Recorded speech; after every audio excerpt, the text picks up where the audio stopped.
రాజకుమారి శిఖండినికి మరియు రాజకుమారి ద్రౌపదికి నా నమస్కారాలు. చూడండి, అతను రాకుమారి ద్రౌపదికి నమస్కారాలు చెబుతున్నాడు.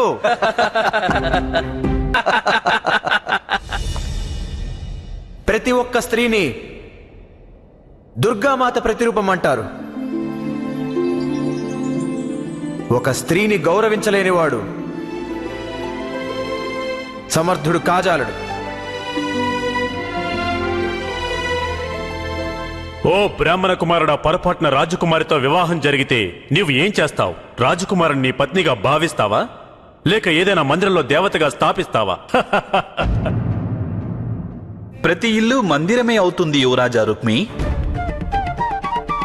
అలాగే పత్ని ఆ మందిరంలోని ఆరాధ్య దేవత.